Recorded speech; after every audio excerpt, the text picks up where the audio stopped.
Even more housing stimulus. Let's have a look. Hello everyone, Florian.Heise here and welcome to another episode of HeiseSays. I'm still working through my morning coffee and I thought we'd have a look at this article from Mortgage Business.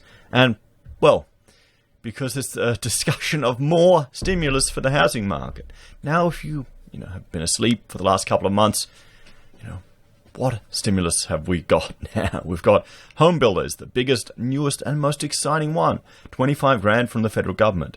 If you're doing renovations, up to 150 grand, or buying a new home. I think there's a cap of about 700. There you go. There's your first one. You've got other stimuluses from all of the states. And you've got, if you look at it, WA, you get stamp duty exemptions, first homeowner grants, and then the home builder, you get about 40 grand. They've got another one now for the pensioners. If you're on the pension, I think up to 15,000, just free money to do renovation or repair work on your house. Again, you can't forget the pensioners, everyone. And I've been just putting the question to you. What do you think the government can do to prop up housing, prop up property? What do you think they would do? What other stupid, crazy idea could they implement to keep the bubble going? Because the more and more I think about it, the more I just read and the more I learn, the more I see how much of our economy is tied up in housing, how much of the thinking is to prop up the property market, just keep everything rolling, the more worried I am that they're just going to throw everything they can at it. Property has just shot up, guys. It's shot up. It is an obsession for our nation. We love property. Australians are property mad. Most of our wealth has gone into property. It's gone into property. So we've had good times. We've had 28 years of economic good times. Majority of the country has done well. Our living standards have improved. Our education, hasn't really. It's gone down since 2000, but maybe that's just social media. We'll blame it on that. I'm sure Rudd's stimulus money saved us. Building all those empty halls or enclosed swimming pools that all these schools need. Yeah, I'm sure that improved people's education. But a lot of our wealth has gone into housing. We now got a potable water shortage. If you look at our population growth compared to potable water, the dams that we have, it's dropped significantly as a ratio. Our GDP growth has been growing all this time. But if you look at it on a per capita basis, we have been growing below trend since the GFC.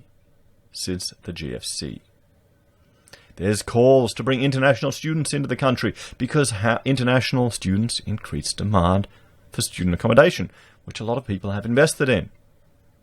And that fuels the property market as well. Migration is a big part of our population growth, which also fuels housing. So, it seems like it's the only game in town. Now, housing, I'm an architect. I'm involved with housing. I'm literally slowly repairing my house at the moment. It's not the most advanced technology. It doesn't lead to innovations. I know a lot of people will like to discuss, modular and prefabricated as advanced and factory made. There are some players that do it very cutting edge, like a car, robotically manufacturing and assembling parts. Not many. The only one I knew of here in Australia went under.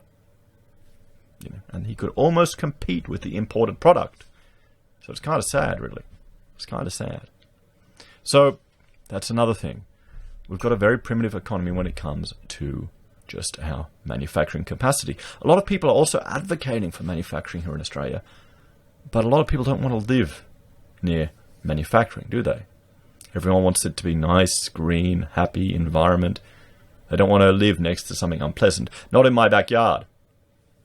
That's another thing that's often forgotten. So let's have a look at this. The federal government is expected to address mounting headwinds in the residential property market with a new round of housing stimulus. A new round. What do you think it could be?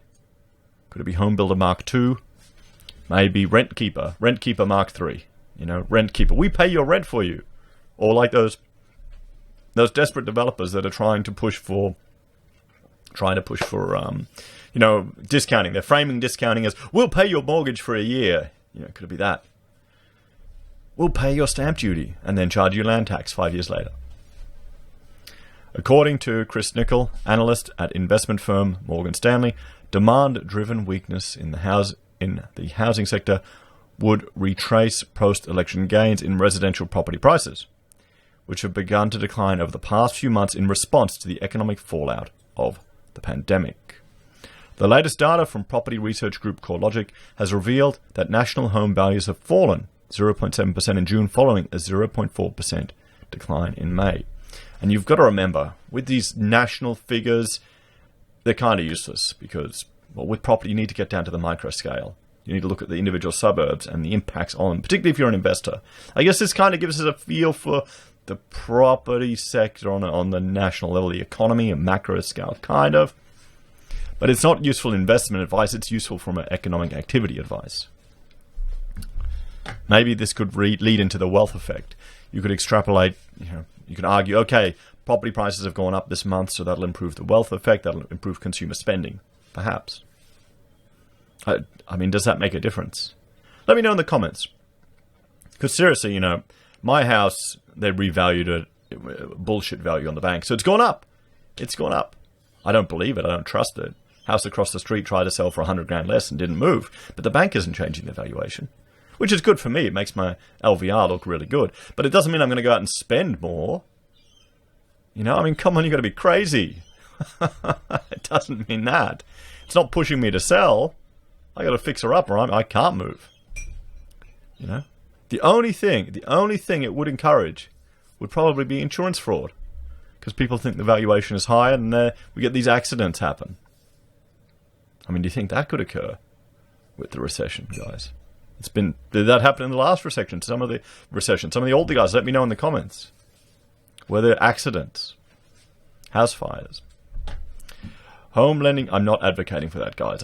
That's a criminal act. But could that happen? Could that be a risk? Could that be a risk? Because the banks now are no longer required to reevaluate their portfolio. Is that increasing the risk of criminal activity? Would the banks be held negligent for that? Or liable? Do they have a duty of care to value properties accurately to minimize the risk of crime? Let me know your thoughts and opinions. So, home lending growth has also slowed, with the latest lending indicator data from the Australian Bureau of Statistics reporting that the value of home loan approvals slipped 4.8% to 18.5 billion in seasonally adjusted terms in April, the sharpest decline since May 2015. The Reserve Bank of Australia's latest financial aggregators data also reveals that housing credit growth slowed 0.2% for the second consecutive month. Mr. Nicol noted that softness in the housing market would likely persist, with market conditions hinging on the rate of economic recovery. And as we looked at in a previous video, that's going to potentially take a bigger hit due to, increased lockdowns and restrictions on the economy, thanks to Victoria. According to Mr. Nicol, fiscal policy developments over the coming months would be critical in determining the housing market outlook, with key relief measures including the JobKeeper subsidies and repayment holidays due to expire in September. Mr. Nicol said he's expecting the federal government to roll out further stimulus to ease mounting headwinds. Let's just remember this headwinds term, everyone. I think we're going to start seeing it appear in more and more articles. It's going to be used as a way to say everything's going good, but there's a challenge there, so we need to stimulate more. We need to print more money. Money printer goes brr. We need to burden future generations with debt to keep people out of having a bit of a challenge. We expect policy support to be tapered, but not removed, and would expect to see further housing support provided by governments, which should limit the extent of price declines, he said. Treasurer Josh Frydenberg recently revealed that the federal government has held discussions with Australia's largest lenders and the RBA concerning the looming expiry of loan repayment holidays. Just think about that, everyone. The fact that you've got professionals that are dependent on the holiday of their loan repayment to keep their house, to not be forced to sell. And we were reading other articles before, which are saying it's all going to be fine, property will be fine. Australians are years ahead on their mortgage. They're years ahead on their mortgage. Just a few aren't. But that's the thing. It's the edge cases. It's the last house that's sold in your street, the last house that's sold in your suburb. That affects the valuation. I noticed the house across the road, that failed at auction. And I've mentioned it a few times because it just hadn't moved. And I think their for sale sign's gone now. I think they passed it. No, I was talking to my neighbor who actually, he sold that house to the new purchasers who wanted to develop it, who wanted to do some development there, but there was a issue at the rear of the site. They had a easement that they had to deal with. That just added a challenge to it. Some people don't want to spend the money. Anyway.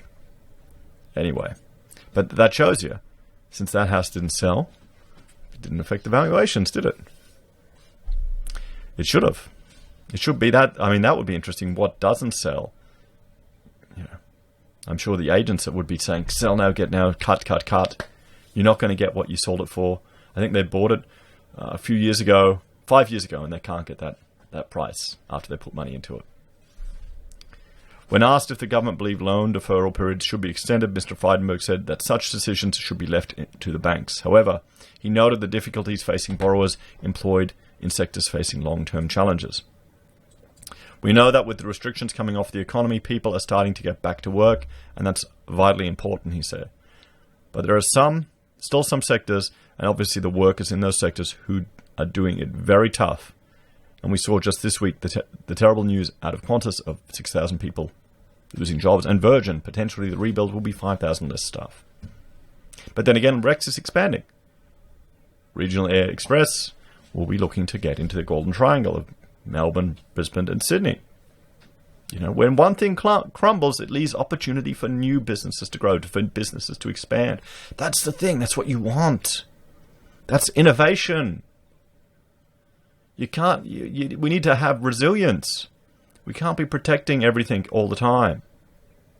I guess there's no political will. There's no political will.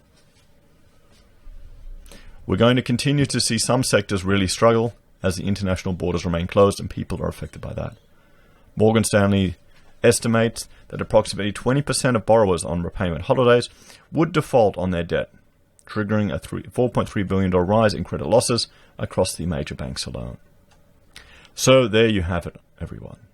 Do you think the banks will extend the mortgage repayment holidays? Do you think the government will implement more housing stimulus? What can you imagine? What could they do? Will they just give everyone $100,000 to buy a house? They might. They bloody might. As always, thanks for watching. Please like, share, and subscribe to the channel. If you're a fan and want to support the content I create here, there are a few ways you can. You can join the channel here on YouTube or Patreon. You can support us via our affiliate links at Amazon, eBay, Independent Reserve, or Kucoin. You can buy our merch from HeiseSays, use Gold Pass from the Perth Mint, or support us via PayPal. Take care. I'll see you next time.